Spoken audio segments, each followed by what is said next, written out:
شرف ھذا، اس گھر کو شرف بخشا بقدوم ابی ہے، حسین ابن علی کی طرف اشارہ کیا کہ ان کے والد کی وجہ سے، میں آپ سے توجہ چاہتا ہوں، ان کے والد کی وجہ سے۔ اس کا مطلب ابو الفضل عباس کیا کہنا چاہتے ہیں؟ کہنا یہ چاہتے ہیں کہ کعبے میں پیدا ہونا علی کا شرف نہیں ہے، کعبے کا شرف ہے۔ نہیں غور کیجئے گا، کعبے میں پیدا ہونا یہ علی ابن ابی طالب کا شرف نہیں ہے، بلکہ کعبے کا شرف ہے کہ علی وہاں پیدا ہو۔ اچھا لوگ کہتے ہیں صاحب آپ بڑی بات کر رہے ہیں، خانہ کعبہ میں پیدا ہونا، ایک حکیم کا نام بھی پیش کرتے، فلاں حکیم بھی تو تھا جو فلاں ہجری میں خانہ کعبہ میں پیدا ہوا۔ آپ کہہ رہے صاحب کعبے میں پیدا ہونا بڑی بات ہے، تو وہ بھی تو پیدا ہوا تھا۔ نہیں قبلہ، ہم نے کبھی یہ قصیدہ پڑھا ہی نہیں کہ علی خانہ کعبہ میں پیدا ہوا، ہم نے ہمیشہ یہ قصیدہ پڑھا کہ در بنا کے کعبے میں پیدا ہوئے۔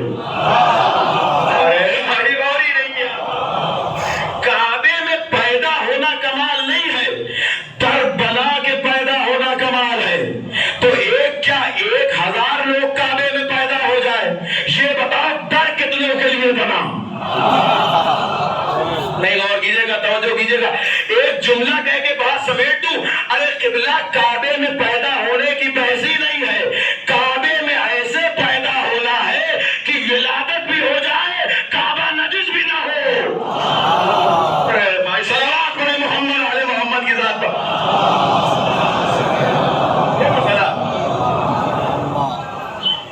یہ مسئلہ ہے۔ الحمدللہ الذی شرف ھذا بقدوم ابیہ من کان بالامس بیتا واصبح قبلۃ۔ جی یہ وہی کعبہ ہے کہ جو ایک زمانے میں بیت ہوا کرتا تھا، بعد میں مومنوں کا قبلہ بن گیا۔ اس جملے سے بعض اشارہ کرنا چاہتے کہ اس قبلہ کو پہچان رہے ہو اور اس قبلہ کو نہیں پہچانتے۔ امامت کے قبلے کا تمہیں عرفان نہیں ہے۔ من کان بالامس بیتا واصبح قبلۃ، پھر فرمایا یا ایتھا الکفرۃ الفجرہ، اے کافروں، اے فاجروں۔ اچھا مجھے یہ بتائیں خانہ کعبہ میں کافر اور فاجر کیا کریں گے؟ وہاں تو کافر آ نہیں سکتے، اور جو کھڑے ہیں وہ احرام پہنے کھڑے ہیں۔ اس کا مطلب کچھ کافر ایسے ہیں جو احرام پہنتے ہیں۔ بھائی ظاہر ہے جو امامت کے قتل کا منصوبہ بنا کے آئے وہ لاکھ کعبے کے پہلو میں کھڑا ہو، معتبر تھوڑی ہوگا۔ نہیں میں تو سمجھتا تھا کہ جملے پہ آپ پہنچ جائیں گے۔ بھیا کسی کو پہلو معتبر نہیں بناتا۔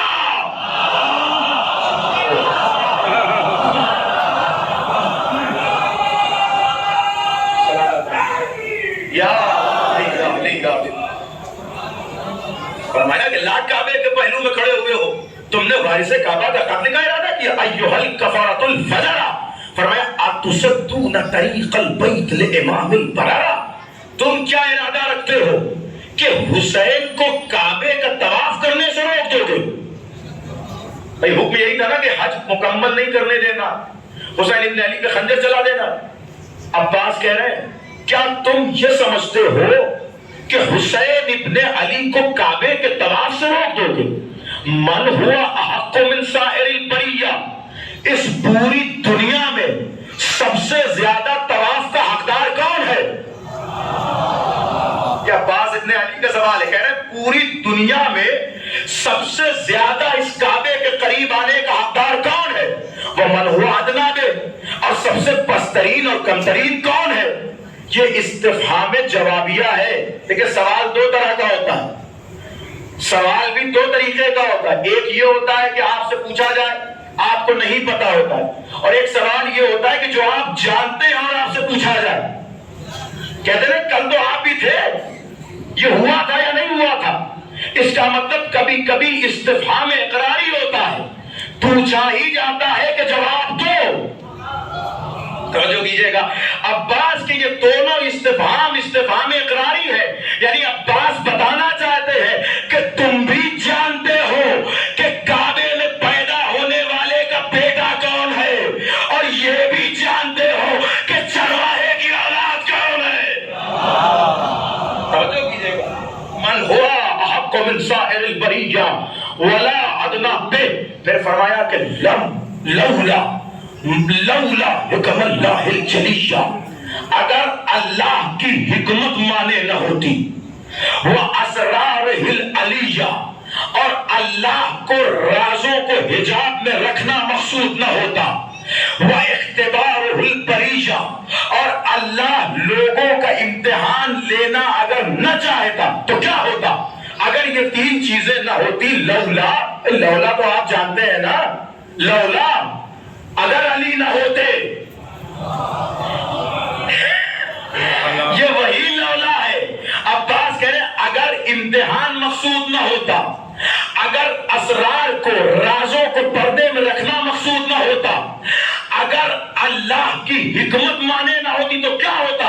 کہتے لطار البیت قبل ان یمشی یدائے، اگر یہ تینوں چیز اللہ کی مقصود نہ ہوتی تو تم اپنی آنکھوں سے دیکھتے کہ حسین کعبے تک چل کے بعد میں آتے، کعبہ اٹھ کے حسین کے قدموں پہ بیٹھے. لطار البیت قبل ان یمشی یدائے کا حسین بعد میں چلتے ہوئے کعبے تک آتے، کعبہ خود اٹھ کے حسین کے استقبال میں آگے بڑھتا. آپ نے یہ تو غلو ہو رہا ہے. دیکھیں یہ بھی تو ہے ایک بہت سستا ڈنڈا آج کل غلو کا بھی ملنے لگا. مولانا کعبہ قبلہ ہے، آپ نے کعبے کو امام حسین سے بڑھا دیا. اچھا قبلہ نبی کی حدیث سنا ہے، پیغمبر نے فرمایا حرمت المومن افضل من الکعبہ، مومن کی حرمت کعبے سے افضل ہے. کسی کو اعتراض نہیں، ہاں بھائی بالکل نبی کہہ رہے ہیں، بالکل حق ہے.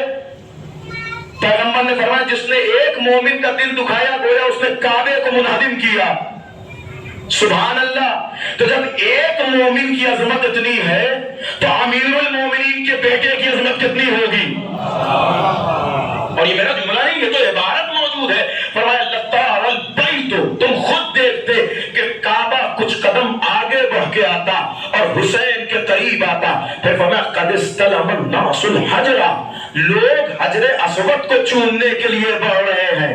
ولکن الحجر یستسلم یدائے، لیکن حقیقت میں حجر اسود تو حسین کے ہاتھوں کا بوسہ لیتا ہے. توجہ کیا آپ نے؟ یعنی حجر اسود کو چومنے والے اور ہیں، خود حجر اسود جن کے ہاتھوں کا بوسہ لینے کے لیے بے قرار ہو اسے حسین کہتے ہیں. پھر فرمایا کہ وَإِذْ لَمْ تَكُنْ مَشِيَّةُ مَوْلَايَ مَجْبُولَةً مِنْ مَشِيَّةِ الرَّحْمَانِ، اگر میرے حسین کی مرضی اللہ کی مرضی سے ملتی ہوئی نہ ہوتی. بلاغت دیکھیں ذرا جملے کی. فرماتے میرے آقا کی مرضی اگر اللہ کی مرضی نہ ہوتی، یعنی جو حسین کی مرضی ہے وہی اللہ کی مرضی ہے، اگر یہ مرضی نہ ہوتی لَوَقَعْتُ عَلَيْكُمْ كَالصَّقْرِ الْغَصْبَانِ عَلَىٰ أَصَافِيرِ الطَّيْرَانِ، تو میں تم پہ ویسے حملہ کرتا کہ جیسے شکاری باز پرندوں پہ حملہ کرتا ہے. آپ نے دیکھا ہے کبھی کہ چھوٹے چھوٹے پرندے اڑا؟ اچھا آپ دیکھیں مثال بھی بلاغت میں اپنا اہم معنی رکھتی ہے. عباس نے باز کی مثال دی ہے، یعنی کیا کہا کہ میں ویسے حملہ کرتا کہ جیسے باز پرندوں پہ حملہ کرتا ہے. آپ پتہ پرندے پورا زور لگا کے بھی اڑ لیں لیکن اتنی اونچی پرواز نہیں کر سکتے جس بلندی پہ باز پرواز کرتا ہے. توجہ کیجئے گا. لہذا عباس کہہ رہے کہ تم اگر تمہیں یزید کی بیساکھیوں نے اونچا بھی کر دیا ہے تو تم ابھی میرے مقام و منصب تک نہیں پہنچ سکتے، اس لیے کہ نجاست کی بیساکھیاں اور ہیں، ولایت کے زینے اور ہیں. توجہ کیجئے گا. اِذْ لَمْ تَكُنْ مَشِيَّةُ مَوْلَايَ مَجْبُولَةً بِالْمَشِيَّةِ الرَّحْمَانِ لَوَقَعْتُ عَلَيْكُمْ كَالصَّقْرِ الْغَصْبَانِ عَلَىٰ أَصَافِيرِ الطَّيْرَانِ. پھر جو جملہ کہا میرے مولا نے، دیکھیں میں ہو سکتا ہے پورا ترجمہ نہ کر پاؤں لیکن جو جملہ کہا میرے مولا نے اس جملے کو ذرا ملاحظہ فرمائے. فرماتے ہیں أَتُخَوِّفُونَ قَوْمًا يَلْعَبُونَ بِالْمَوْتِ فِي الطُّفُولِيَّتِهِمْ فَكَيْفَ كَانُوا فِي الرُّجُولِيَّةِ. کہ تم آستینوں میں خنجر چھپا کے ان کو موت سے ڈرانے آئے ہو کہ جن کے بچپن کے کھلونے کو موت کہتے ہیں. ارے بھائی غوری نہیں.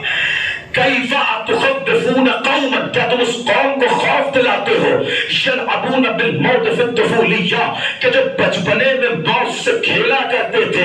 فکیف کانوا بالرجولیہ، سوچو جو بچپن میں موت سے کھیلا کرتے تھے اب وہ جوان ہو کے تمہارے سامنے کھڑے ہیں. تو جنہیں بچپن میں موت سے ڈر نہیں لگا، اور کیجئے گا، جنہیں بچپن میں موت سے ڈر نہیں لگا انہیں جوانی میں موت سے کیا ڈر لگے گا. کاش کہ میری 2 دن کی تقریر کی محنتیں آپ کے ذہنوں میں محفوظ ہوتی تو اس جملے کا لطف دوبالا ہو جاتا. عباس کہہ رہے ہمارے گھر کے بچے بھی موت سے نہیں ڈرتے. ارے بھائی اور ہی نہیں کیا آپ نے. ہمارے گھر کے بچے بھی موت سے نہیں ڈرتے. یہی تو مشکل تھی لشکر عمر سعد میں، جب قاسم آئے اتنوں کو مارا، اکبر آئے اتنوں کو مارا. لشکر شام یہی سوچتا رہا جب چھوٹے چھوٹے بچے ایسا حملہ کر رہے ہیں اگر عباس آ گئے، غور کیجئے گا، اگر عباس آ گئے تو کیا ہوگا. لا، تم کیا سمجھتے ہو کہ ہم موت سے ڈر جائیں گے؟ نہیں نہیں، ہمارے بچپن کے کھلونے کو موت کہا جاتا ہے. ہمارے گھر میں شہد سے زیادہ شیرین چیز کو موت کہا جاتا ہے. اتلعبون تخوفون، پھر فرمایا اتخوفون قوما یلعبون بالموت فی الطفولیہ فکیف کانوا فی رجولیتہم لفدیت الحامہ لسید البریات. عباس تمہارے سامنے کھڑا ہے، عباس کے پاس جو کچھ بھی ہے میں اسے حسین پہ قربان کرتا ہوں. یہ بتا رہے مقام اطاعت کہ میرے پاس جو کچھ بھی ہے لفدیت الحامات لسید البریات. پھر فرمایا کہ لفدیت الحامات لسید البریات حیحات انظروا ثم انظروا. حیف ہے تمہارے اوپر اور سر حیف ہے تمہارے اوپر کہ تمہیں اتنی شناخت نہیں پتا ہے. من ہوا شارب للخمر، وہ شراب پینے والا یزید. کم سے کم تمہیں اتنا تو پتا ہونا چاہیے من ہوا شارب للخمر، شراب پینے والا کون ہے؟ وہ من ہوا صاحب الحوض والکوثر، اور کوثر کا مالک کون ہے؟ توجہ کی آپ نے؟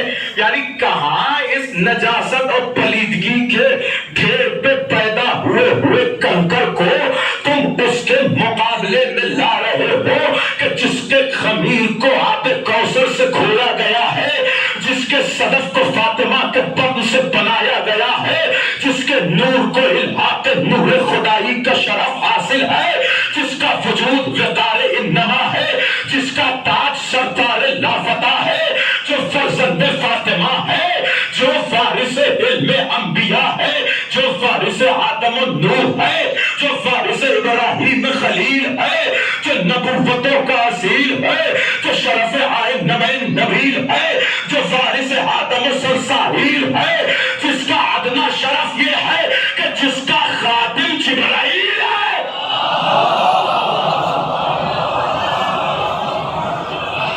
اور جو کیا یا علی یا علی یا علی، جس